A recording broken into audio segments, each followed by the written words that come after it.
Kami bersyukur buat waktu dan kesempatan ini. Kami masih diberi waktu untuk kami boleh terus menyenangkan hati Tuhan. Bapa yang baik, biarlah hadirat-Mu boleh menjamah, mengurapi setiap kami dimanapun kami berada. Seluruh umat-umat-Mu dan setiap kami yang bergabung dalam persekutuan ini Tuhan. Biarlah Roh Kudus-Mu menjamah, biarlah Roh Kudus-Mu hadir, memimpin, menuntun setiap kami. Bapa, sebentar kami mau belajar firman-Mu. Siapkan hati kami mau buka.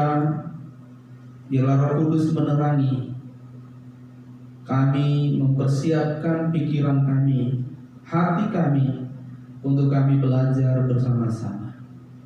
Urapi hamba-Mu, biarlah Kau beri hikmat perkataan, sehingga hamba-Mu bisa menyampaikan kebenaran sesuai dengan kehendak Tuhan. Terpujilah nama-Mu Bapa. Inilah doa kami di dalam nama Tuhan Yesus Kristus. Kami sudah berdoa dan bersyukur. Haleluya, haleluya. Bersama kita katakan amin, amin. Silakan duduk. Bapak Ibu, saudaraku yang dikasihi Tuhan, yang ada di rumah dan dimanapun kita berada saat ini, kita percaya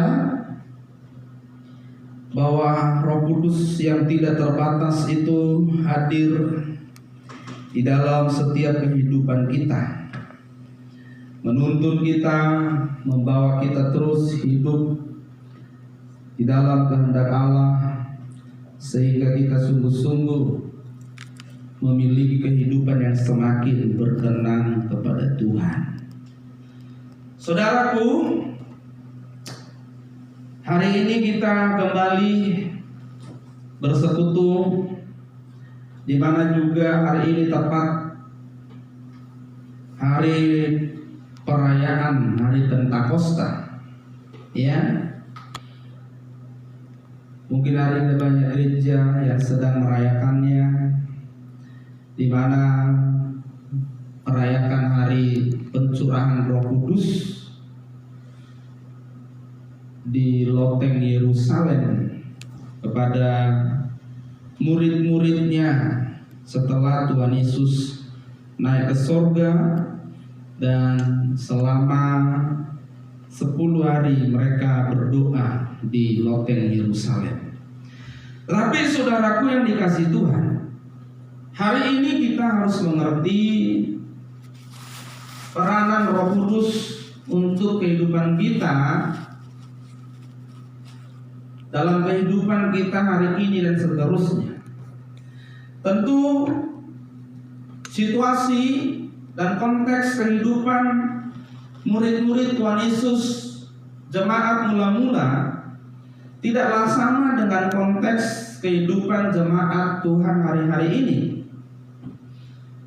keadaan, situasi, dan karya Roh Kudus terhadap murid-muridnya yang pertama, dan juga gereja mula-mula, dan juga hari ini tidaklah sama konteksnya. Walaupun Roh Kudus yang sama, yang satu itu yang bekerja, tetapi kita percaya Dia selalu bekerja dengan dinamis.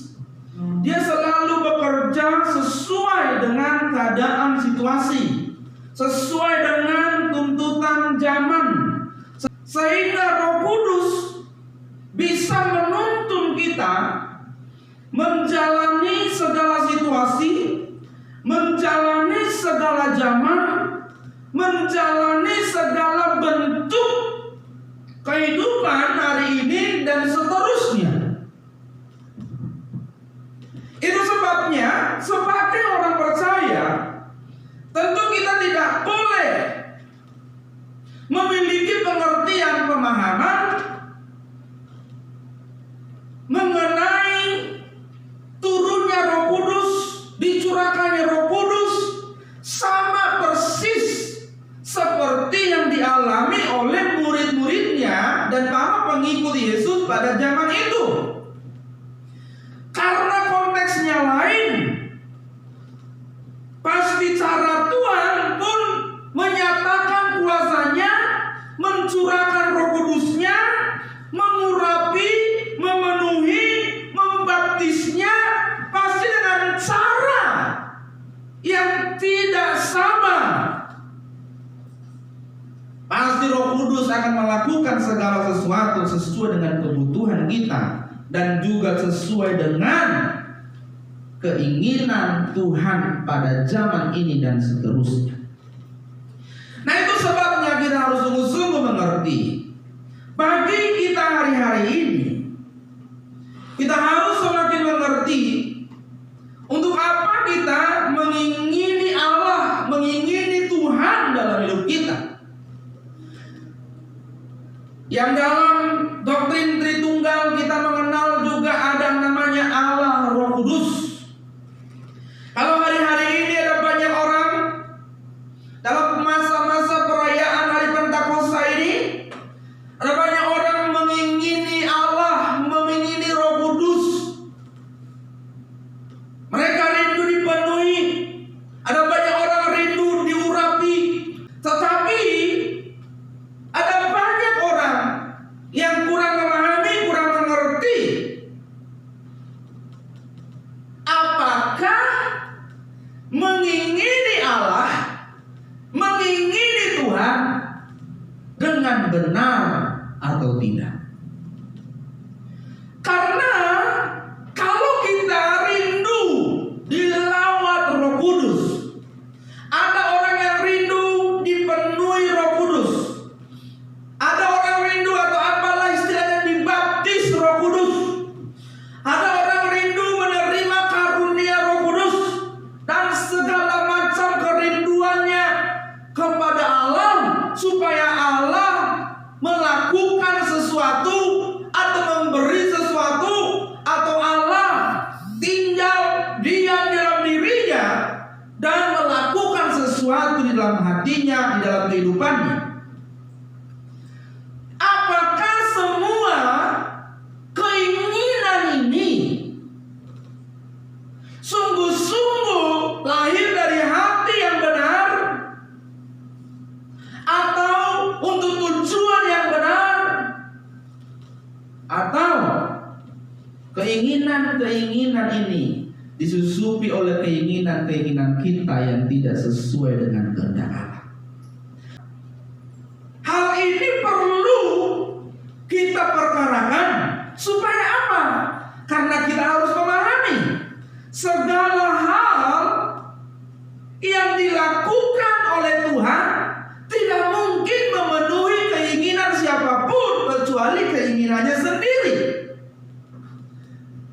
Dan Roh Kudus yang diberikan pun setelah Yesus naik ke surga, itu diberikan bukan untuk memuaskan keinginan manusia, bukan untuk menjalankan keinginan manusia,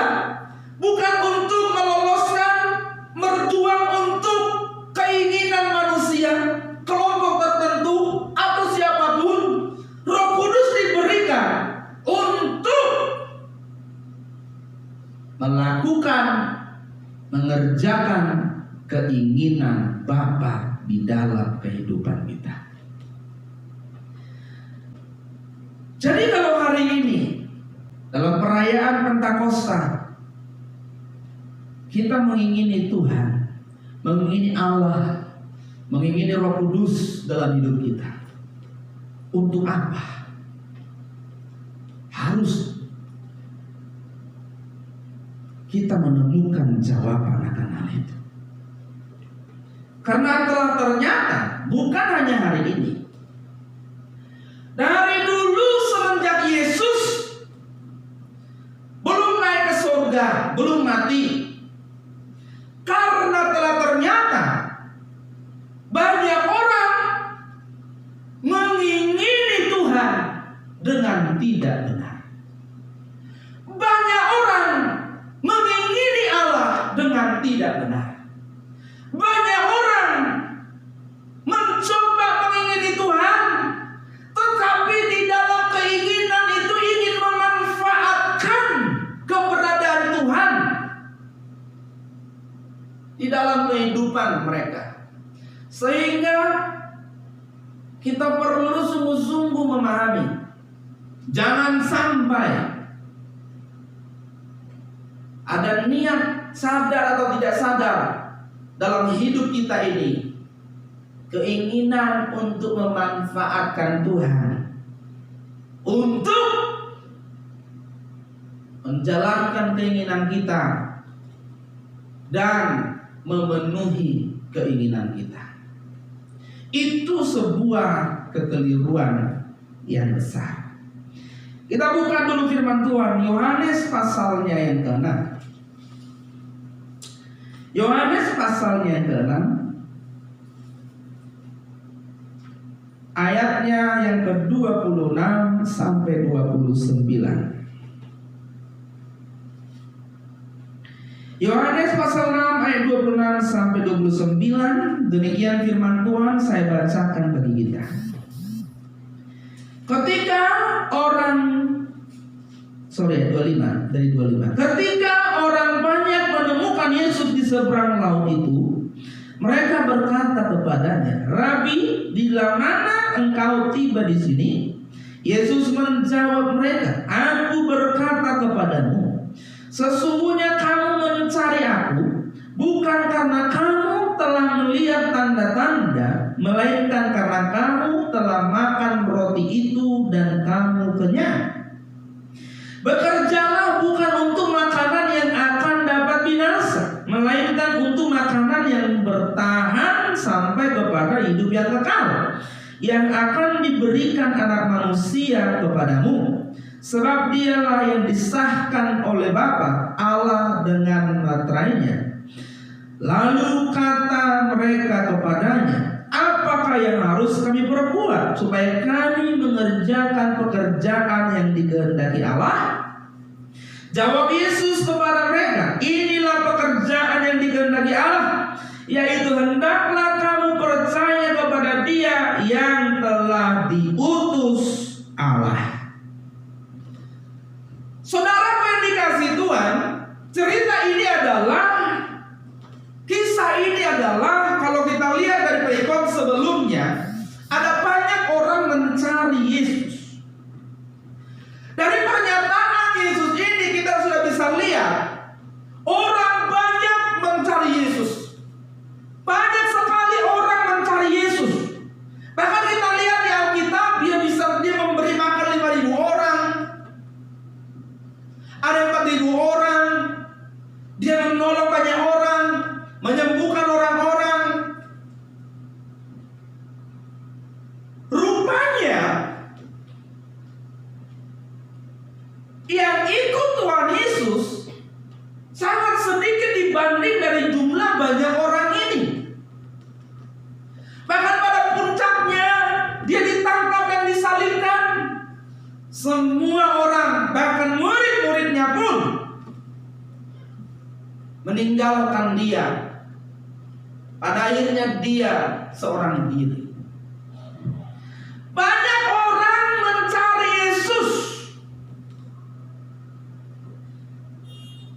Artinya apa? Banyak orang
itu.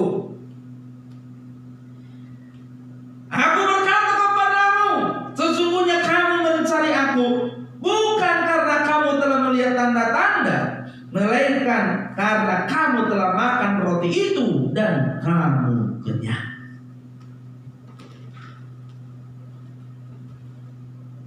Rupanya ada banyak orang mencari Tuhan, ingin memanfaatkan Tuhan.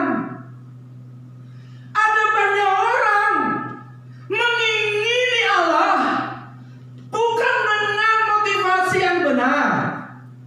Ada banyak orang mengingini Tuhan bukan karena rindu pribadinya.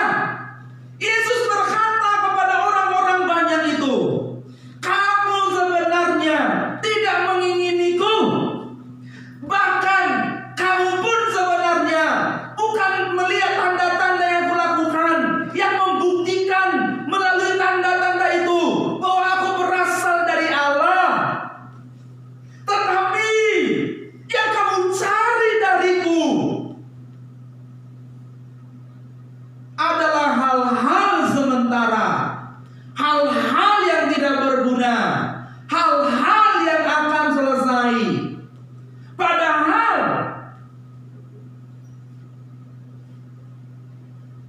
bukan hal itu tujuanku datang dan memperkenalkan diri kepadamu. Kamu mencari aku karena kamu telah makan roti itu dan kamu kenyang.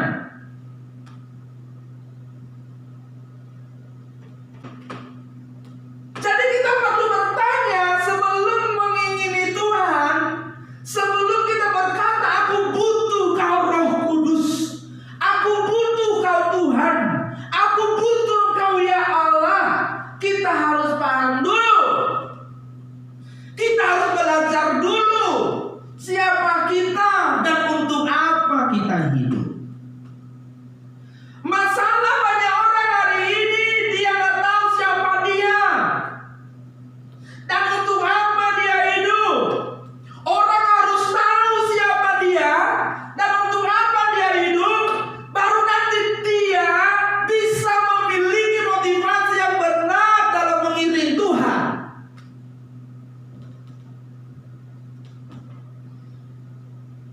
Jadi kita harus memahami siapa kita. Dan untuk mengerti siapa kita harus belajar Alkitab. Kalau kita lihat bagaimana Allah menciptakan kita pada mulanya manusia, sempurna, segambar dengan Allah, sebelum jatuh dalam dosa. Jadi sebenarnya kita harus mengerti bahwa sebenarnya manusia yang dikehendaki oleh Allah adalah manusia yang mengerti perasaannya, memahami perasaannya, pikirannya, dan bertindak sesuai dengan kehendaknya. Jadi ketika kita membutuhkan Tuhan, kita harus mengarahkan diri kita untuk motivasi itu. Waktu manusia jatuh dalam dosa, dia tidak bisa lagi berkenan kepada Allah seperti yang dikehendaki oleh Allah. Manusia tidak bisa lagi memenuhi targetnya Allah. Manusia tidak bisa lagi mengerti tepat persis pikiran perasaan Allah. Lalu Yesus datang menebus dan dia naik, dia memberi Roh Kudus. Dan Roh Kudus ini harus kita pahami, kita mengerti peranannya untuk membawa kita kembali kepada rancangan kerinduan Allah yang semula, tujuan Allah yang semula menciptakan kita. Sehingga banyak orang hari ini, aku mau dipenuhi Roh Kudus. Untuk apa? Aku mau berbahasa roh. Untuk apa? Bingung dia kan? Coba. Aku mau bernubuat untuk apa? Untuk gagah-gagahan. Ya kan? Makanya dengan begitu lihat ada banyak penubuat palsu, ada banyak bahasa roh palsu. Sehingga orang berpikir kalau sudah berbahasa roh sudah dipenuhi Roh Kudus. Betul. Dipenuhi Roh Kudus itu berarti kita nggak kelihatan, Roh Kudusnya kelihatan, benar nggak? Iya kan? Berarti ciri-ciri orang dipenuhi Roh Kudus apa? Berbahasa roh? Belum tentu. Bernubuat? Belum tentu. Tetapi ciri-ciri orang dipenuhi Roh Kudus pasti dia memiliki buah-buah roh. Jadi kita harus tahu, kalau kita tahu siapa kita, maka kita akan tahu tujuan hidup kita. Sehingga kalau orang menanti Roh Kudus, kalau orang sadar waktu dia sudah menerima Yesus sebagai Tuhan dan Juru Selamat di dalam hatinya melalui mulutnya, Roh Kudus ada di mana? Sudah ada di dalam dia. Sudah ada di dalam dia. Dan semenjak itu seharusnya orang percaya memiliki pemahaman, memiliki pengertian bahwa Roh Kudus yang sudah ada di dalam dia itulah yang akan terus memimpin, menuntun dia hidup dalam kebenaran dan memiliki buah-buah roh yang dikehendaki oleh Allah. Sehingga tidak ada orang yang salah persepsi. Dulu kita pikir kalau sudah doa pencurahan Roh Kudus di akhir doa biasanya ada orang yang bilang sama saya begini, Pak, kok aku gimana ya? Kenapa Bu? Udah 10 malam aku nggak dapat bahasa roh. Masa? Dulu waktu kita nggak ngerti, aduh, ada kurang kali. Ibu kurang sungguh-sungguh. Aduh, saya tahu gimana? Iya, yang lain dapat Pak, saya enggak. Apa Tuhan tidak mengasihi saya ya? Ya enggak? Wah, kalau dulu kita pokoknya bagaimana supaya? Padahal Roh Kudus sudah ada di mana? Waktu kita jadi orang percaya. Di sini. Soal berbahasa roh, soal bernubuat, soal memiliki karunia, itu soal lain. Biar Roh Kudus bekerja terus. Kalau kamu diberi, itu urusan Roh Kudus, itu urusan Tuhan. Yang penting kesungguhanmu hidup dalam tuntunannya. Kamu diberi apa saja, karunia apa saja, itu soal lain. Yang paling penting adalah waktu kita menjadi orang percaya, Roh Kudus sudah dalam hati kita dan kita mau hidup dalam tuntunannya. Tuntunan Roh Kudus itulah yang akan membawa kita kepada kehendak Bapa. Tuntunan Roh Kudus itulah yang akan terus menuntut kita untuk kita dipercaya atau tidak, memiliki sesuatu atau tidak, memiliki karunia A, karunia B, karunia C, atau apa saja. Yang terpenting adalah bukan soal kita harus punya karunia ini, harus punya karunia itu. Yang terpenting adalah Roh Kudus yang ada dalam hidup kita. Sejak kita menjadi orang percaya, sejak kita menjadi umat pilihan, kita hidup dalam tuntunannya. Kita mengingini Tuhan dengan benar. Ketika Roh Kudus aku ingini, ketika Allah aku ingini, maka aku harus mau dituntun di dalam kehendaknya. Jadi kita harus tahu untuk apa kita hidup. Jadi kalau hari ini kita hidup untuk apa? Untuk memenuhi tujuan Allah. Kalau kita sudah ngerti untuk apa dan siapa kita dan untuk apa kita hidup. Tadi saya sudah jelaskan bahwa kita ini manusia diciptakan pada awalnya. Manusia itu diciptakan segambar dengan Allah. Dan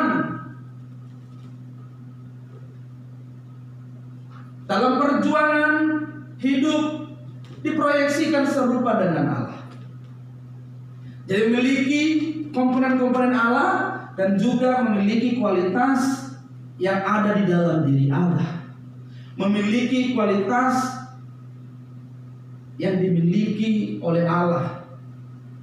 Pikiran, perasaan yang sama kita miliki, sama seperti yang dimiliki oleh Allah. Jadi tujuan kita pun hari ini, bagaimana kita hidup dalam tuntunan Roh Kudus supaya dikembalikan ke hal itu. Setelah kejatuhan manusia dalam dosa, maka tujuan Allah melakukan penebusan bagi orang percaya, khusus bagi orang percaya, adalah untuk mengembalikan manusia kepada rancangan yang awal.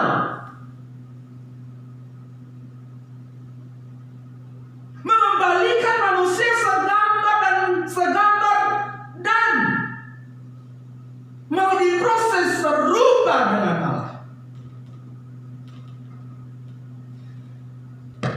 Sehingga dengan konsep ini yang benar begitu, maka kita tahu untuk apa kita butuh Tuhan.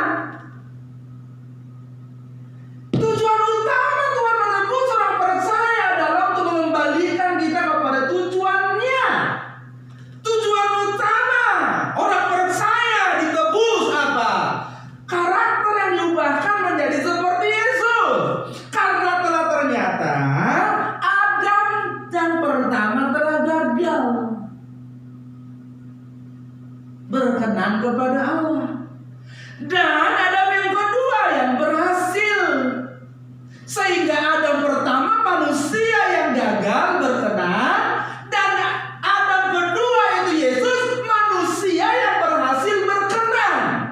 Jadi berarti manusia yang dikehendaki oleh Allah adalah manusia yang seperti siapa?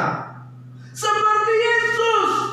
Maka waktu Yesus naik ke surga, dia memberi Roh Kudus. Roh Kudus ini harus dipahami, harus dimengerti. Tujuan utamanya adalah untuk membawa kita kembali kepada tujuan Allah yang semula, rancangan Allah yang semula, yaitu menjadikan kita kembali menjadi manusia yang seperti Yesus, yang berkenan kepada Allah dalam segala hal. Jadi tujuan Roh Kudus bagi orang percaya hari ini bukan untuk karunia-karunia tersebut. Tujuan utamanya bukan itu. Itu hanya untuk mendukung pembangunan tubuh Kristus. Ya. Jadi Tuhan tidak akan mendukung apapun di luar tujuannya. Kamu mencari aku, sebenarnya kamu gak ingin aku, karena kamu makan dan telah kenyang oleh roti yang aku berikan. Jadi sebenarnya kamu ingin memanfaatkan aku. Jadi orang-orang banyak itu ingin memanfaatkan Tuhan untuk kepentingan mereka. Untuk apa kita membutuhkan Tuhan? Untuk apa kita butuh Roh Kudus? Apakah untuk kepentingan kita atau untuk kepentingan Tuhan?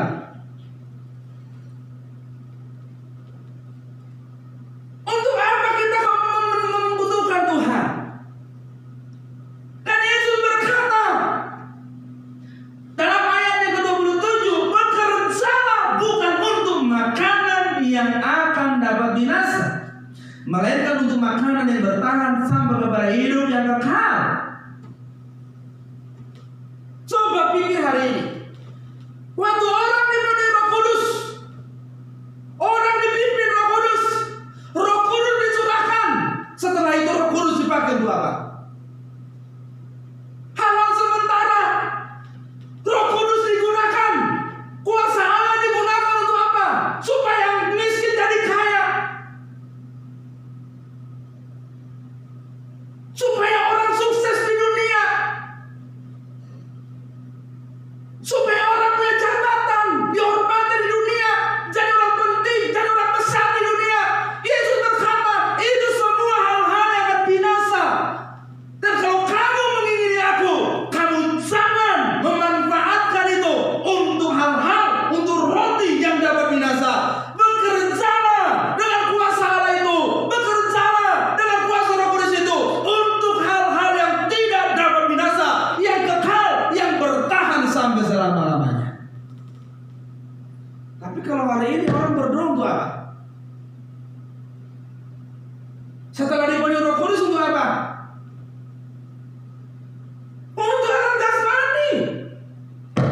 Hari ini orang memanfaatkan pengenalannya akan Tuhan, pengurapan Tuhan, justru bukan untuk hal yang kekal. Hal yang kekal yang mana? Hal yang kekal perjuangan hidup, perjuangan dalam kebenaran, mengikuti jejaknya Tuhan Yesus, meninggalkan percintaan dengan dunia, keterikatan dengan dunia, tidak mengharap, tidak ngotot harus dibahagiakan dunia. Tetapi hari ini orang banyak, bukti orang disertai Tuhan harus kaya, doanya harus dijawab. Kenapa doanya harus dijawab? Karena firman Tuhan berkata, apa saja yang kau minta di dalam namaku, kamu akan menerima. Dia nggak tahu ayat sebelumnya berkata, jika kau dalam aku,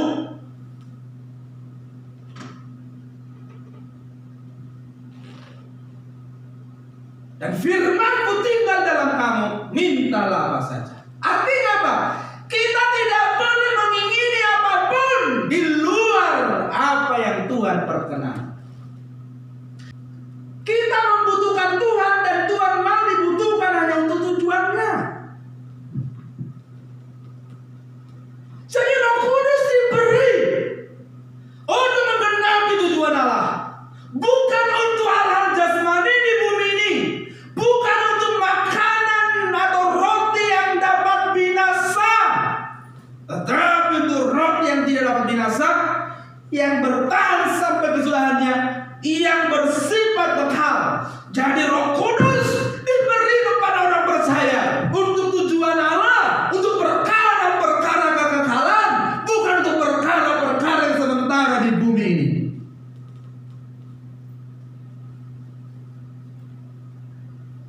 Tapi hari ini orang fokus Tuhannya masih apa? Masih yang di bumi-bumi saja. Tuhan, aku nggak punya uang.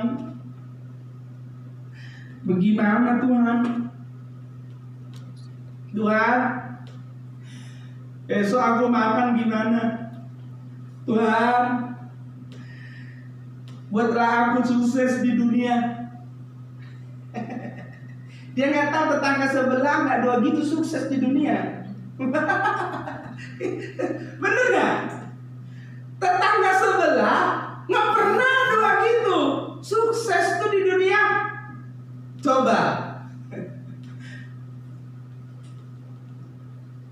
Tapi anak Tuhan memanfaatkan kuasa Allah, kuasa Roh Kudus justru untuk hal-hal yang tidak diperhitungkan dan tidak menjadi perhitungan bagi Allah. Kenapa? Kalau kamu sungguh-sungguh dalam aku, kamu tidak perlu minta itu, ini, itu hal-hal yang ada di bumi ini.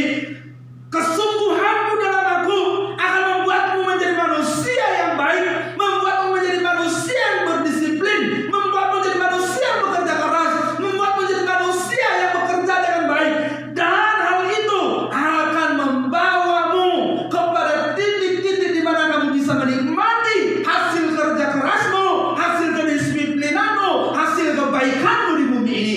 Dan setelah itu bukan hal yang utama dari pekerjaan Roh Kudus, bukan bagaimana hal-hal di bumi ini berjalan dengan baik, bukan bagaimana hal di bumi ini bisa kau raih, tetapi perkara-perkara kekekalan, urusan hidup benar, karakter yang diubah, kehidupan yang berjalan sesuai dengan kehendak Allah.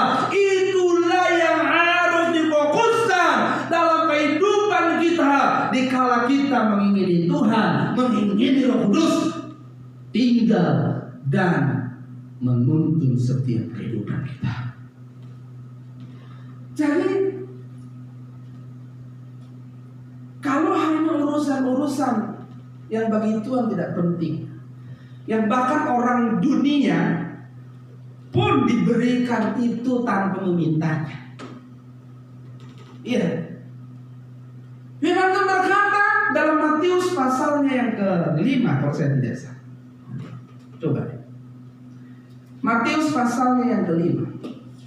Matius 5 ayat 45 dikatakan begini.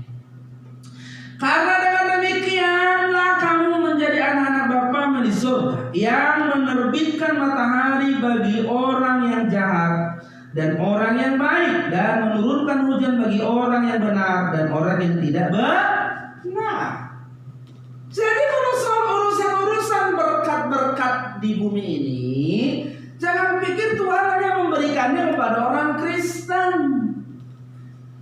Allah yang baik itu berkata, Dia menurunkan matahari, Dia menerbitkan matahari bagi orang jahat dan orang yang baik, menurunkan hujan bagi orang benar dan juga orang tidak benar.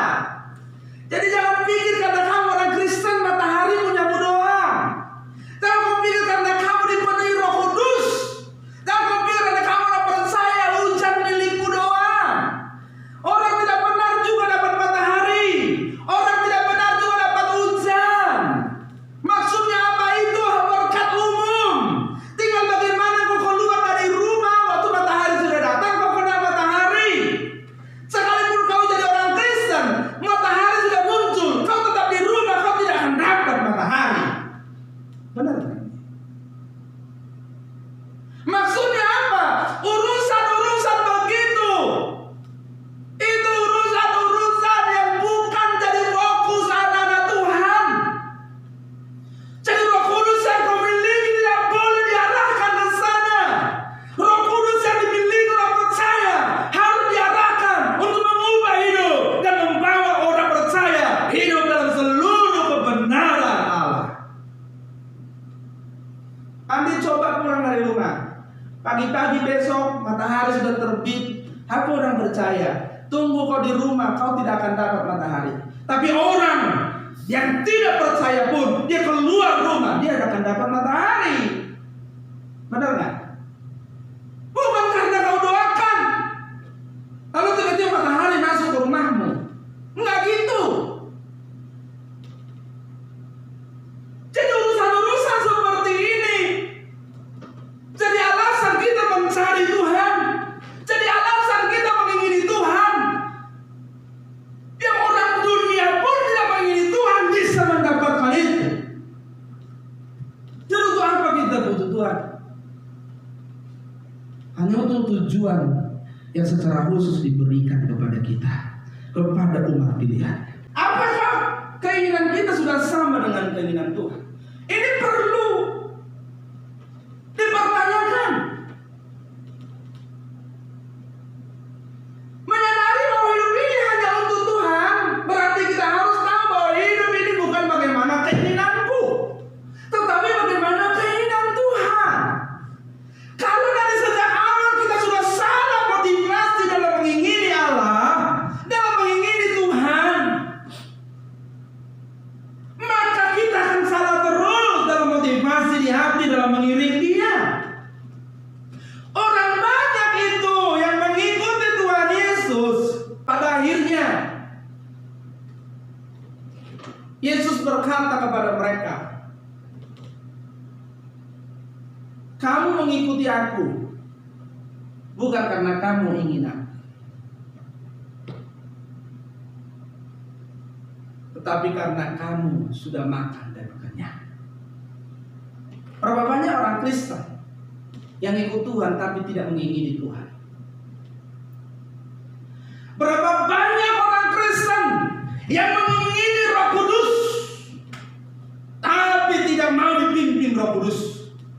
Berapa banyak orang Kristen yang dilawat Roh Kudus, yang minta Roh Kudus memenuhinya, tapi tidak mau menuruti kehendak Allah, tidak mau hidup dalam kehendak Allah. Berapa banyak orang Kristen yang dipenuhi Roh Kudus, tapi fokus hidupnya masih duniawi,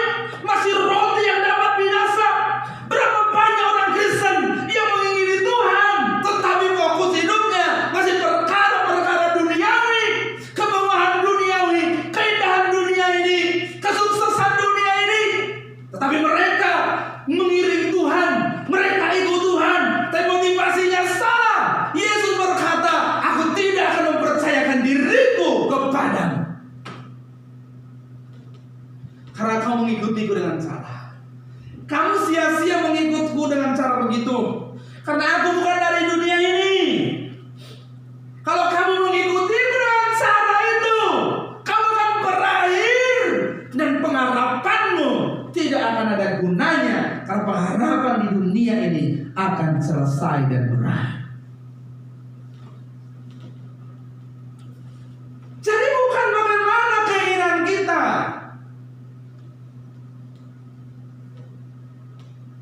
Kalau orang dipenuhi Roh Kudus, dia semakin tahu tanggung jawabnya. Orang semakin dilawat, semakin dipenuhi, semakin diberi karunia-karunia Roh Kudus, itu tanggung jawabnya makin berat. Beratnya di mana? Di buah-buahnya. Semakin orang intim dengan Roh Kudus, buahnya harus semakin kelihatan. Semakin orang intim dengan Roh Kudus, kenyataan fakta kehidupannya harus semakin memperlihatkan karakter Tuhan dalam hidupnya. Jadi dipenuhi Roh Kudus bukan soal tanda-tanda berbahasa roh, bernubuat, karunia A, karunia B, karunia C, bukan. Dipenuhi Roh Kudus adalah kita hidup, semakin hidup, semakin hidup, semakin hidup mengenakan karakter Allah.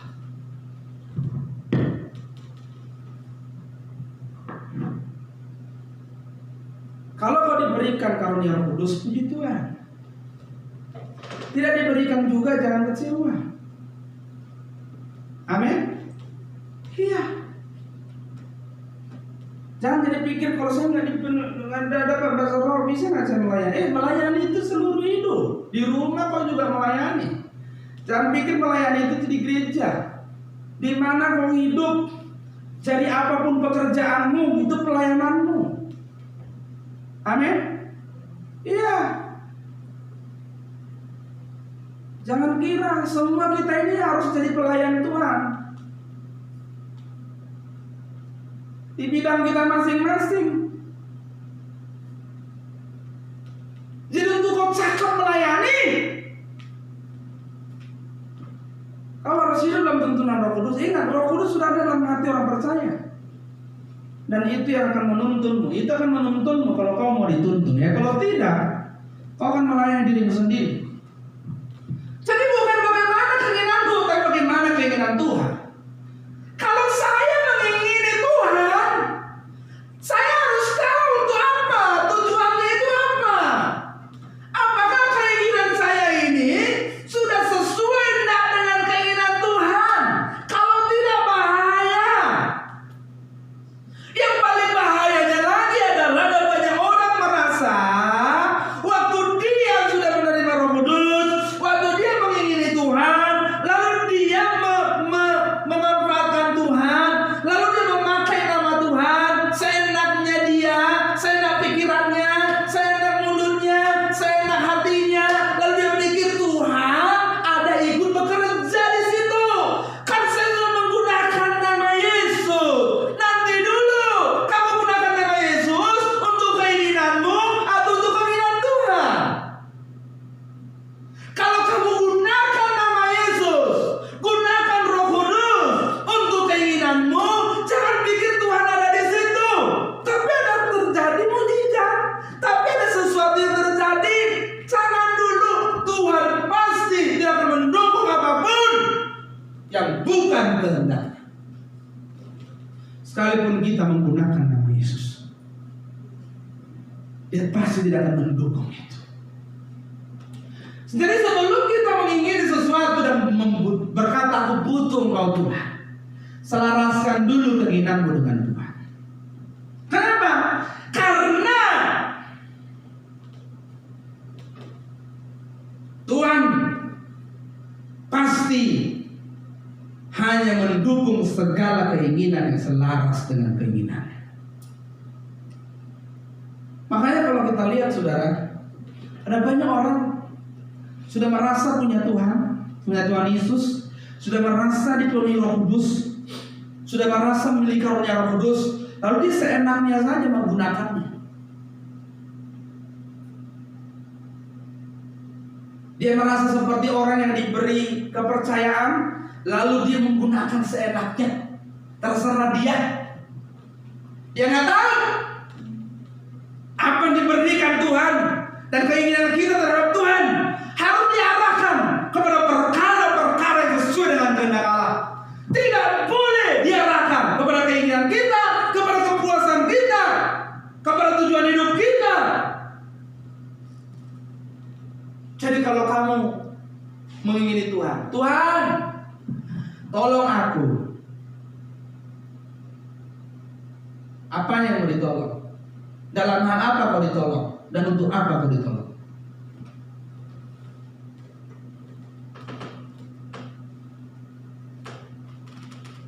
Banyak orang Kristen tidak mengerti. Kadang-kadang hidupnya justru baik baginya. Banyak para pengusaha yang bangkrut tidak mengerti bahwa kadang-kadang kebangkrutannya lebih baik daripada kesuksesannya. Banyak orang-orang kaya yang jatuh miskin tidak mengerti bahwa kadang-kadang kejatuhannya dalam kemiskinan lebih dibutuhkan daripada dia tetap kaya, tetapi dia tidak hidup dalam kehendak Allah. Bagi Tuhan lebih baik kau jatuh miskin berkenan kepada Allah daripada tetap kaya tetapi tidak berkenan kepada Allah. Bagi Tuhan lebih baik kau jadi pengusaha yang bangkrut tetapi kebangkrutan menjadikan kau berkenan kepada Allah daripada kau tetap eksis tetapi tidak berkenan kepada Allah. Bagi Tuhan lebih baik kau menderita dan oleh penderitaanmu kau berkenan kepada Allah daripada kau tidak menderita tetapi kau tidak berkenan kepada Allah. Jadi kalau kau mengingini Tuhan, Tuhan tolong aku untuk apa? Jangan-jangan keadaanmu hari ini yang sulit itu jauh lebih baik bagimu di hadapan Tuhan. Karena mungkin itu akan membuat kau sadar, karena mungkin itu akan membuat matamu terbuka akan kebenaran. Jadi kalau kita mengalami sesuatu hari ini, Tuhan aku butuh kau. Jangan-jangan hari ini kau lebih butuh masalahmu untuk mengubah hidupmu. Jangan-jangan di hadapan Tuhan kau lebih butuh penderitaanmu untuk mengubah karaktermu daripada tidak karaktermu diubahkan. Aku butuh kau Tuhan. Untuk apa aku kau butuh? Lihatlah hidupku sekarang. Hidupku hancur. Dulu aku punya uang, sekarang tidak punya uang. Dulu aku bekerja, sekarang nganggur. Pernahkah kau mencoba Tuhan mungkin akan berkata, keadaanmu hari ini itu jauh lebih baik daripada yang dulu. Dulu waktu kau punya uang, kau tidak pernah ingat saya. Dulu waktu kau punya banyak uang, kau salah menggunakannya. Kau tidak menghormati Tuhan gara-gara uangmu. Kau tidak menghormati Tuhan gara-gara pekerjaanmu. Lebih baik kau seperti itu sampai kau menyadari karaktermu yang jahat di mata Tuhan. Jadi Roh Kudus harus diarahkan untuk menyadarkan keberadaan kita. Saya sudah mencari manusia yang berjuang berkenan kepada Allah atau tidak? Atau saya menggunakan fasilitas yang dari Allah ini justru untuk memuaskan keinginanku, memaksakan kehendakku.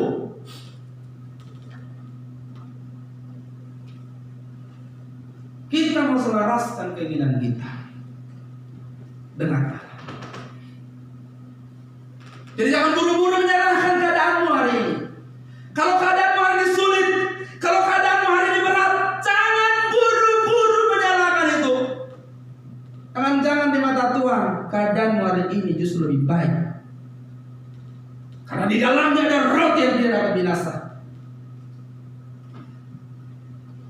Daripada kau kelihatannya keadaanmu baik, tapi kau sedang bekerja untuk roti yang binasa, yang akan binasa. Jadi Roh Kudus harus kita arahkan kita minta mengarahkan hidup kita kepada kehendak dan tujuan Allah. Jadi kita membutuhkan Tuhan untuk memenuhi keinginannya, bukan untuk memenuhi keinginan kita. Bahaya sekali kalau orang diberi sesuatu, diberi kepercayaan, kalau dia belum siap menyenangkan hati orang yang memberi kepercayaan kepadanya. Bahaya sekali seseorang yang diberi karunia, yang diberi kuasa, kalau dia belum teruji, nanti kepercayaan yang diberikan justru bisa dia manfaatkan salah, justru bisa membuat dia tidak menghormati Tuhan.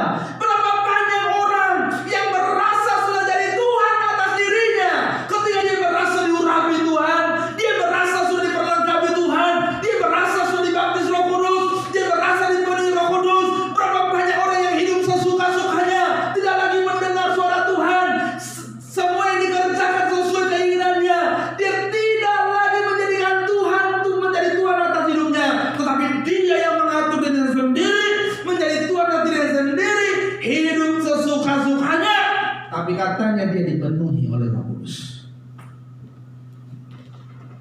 Orang yang dipenuhi Roh Kudus gampang, saudara. Orang yang dipenuhi Roh Kudus, lihatlah gaya hidupnya, lihatlah bicaranya, lihatlah buah-buah hidupnya. Bagaimana dia hidup sehari-hari, bagaimana dia bicara dengan orang, bagaimana dia berkomunikasi, bagaimana dia hidup, bagaimana dia memperlakukan orang lain, bagaimana dia memperlakukan atasannya, bagaimana dia memperlakukan bawahannya, bagaimana dia memperlakukan tetangganya, bagaimana dia memperlakukan orang-orang lain di sekitarnya.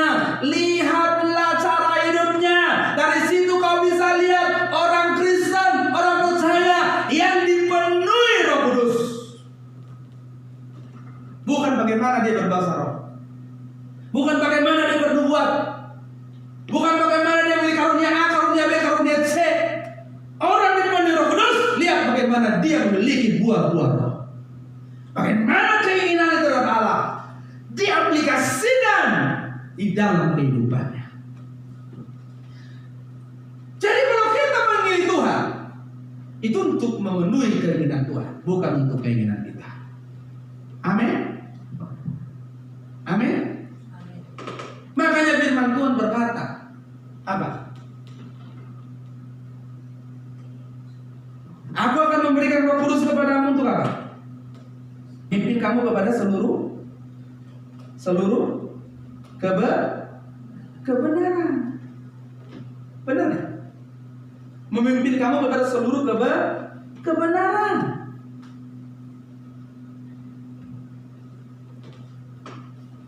Jadi Roh Kudus diberikan supaya kita dituntun kepada seluruh kebenaran. Roh Kudus diberikan bukan untuk mengambil masalahmu. Makanya Roh Kudus tidak boleh dimanfaatkan untuk kepentingan kita. Saya memberitahu, jangan-jangan masalahmu baik untukmu, jangan-jangan masalahmu jadi nutrisi bagi jiwamu.